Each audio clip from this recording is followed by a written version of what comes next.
यह सामने का दांत टूटा हुआ आदमी अर्नसीजरन कहलाता है। जब अर्नसिमियन फ्लूशन पूरी धरती पर फैल चुका था, तब उसने सभी बुद्धिमान वानर जातियों पर राज करते हुए पहला साम्राज्य स्थापित किया। अपने क्षेत्र का विस्तार करने के लिए वह पागलों की तरह अपने अधीनस्थों को बहकाता रहा कि वे उस दरवाजे को तोड़ें जो मानवता के आखिरी परिवार की रक्षा कर रहा था। लेकिन चाहे उन्होंने पूरी ताकत लगा दी, दरवाजे में जरा सी भी हरकत नहीं हुई। यह देखकर सीजर ने आदेश दिया कि बिजली का इस्तेमाल किया जाए। जबरदस्त करंट दरवाजे पर फटा। उसके बाद सभी वानरों ने जी जान लगा दी। तभी सीजर को लगा कि इस बार कामयाबी मिल ही जाएगी। लेकिन लोहे की जंजीरें एक एक करके टूटने लगीं। कोई रास्ता न देख सीजर को हमला रोकने का ऐलान करना पड़ा और उसने आदेश दिया कि सब यहीं आराम करें, अगला हमला कल होगा। दरवाजे के दूसरी ओर मौजूद मानव जीवित बचे लोग बेहद चिंतित थे। मॉरिस ने कहा कि वे यूं ही हाथ पर हाथ रखकर नहीं बैठ सकते। जिंदा रहना है तो कोई दूसरा रास्ता ढूंढना ही होगा। मगर उसकी बात का एक बूढ़े आदमी ने जोरदार विरोध किया, क्योंकि उनके पास अब जोखिम उठाने की कोई पूंजी नहीं बची थी।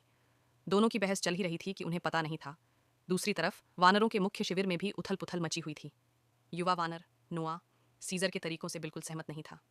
नोआ जंगल की गहराइयों में रहने वाली स्वतंत्र प्राचीन वानर जाति से था, जो बच्चों के पालन पोषण से जीवनयापन करती थी।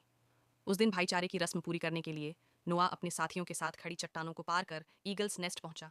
नियम था कि हर किसी को एक बाज का अंडा लेना होगा, उसे सेककर पालतू बनाना होगा, तभी कबीले की मान्यता मिलेगी। लेकिन घोंसले में सिर्फ 3 अंडे थे और नियम के मुताबिक एक अंडा बाज के लिए छोड़ना जरूरी था। मजबूरी में नोआ ने पहले साथियों को अंडे दे दिए और खुद आगे तलाश में निकल पड़ा।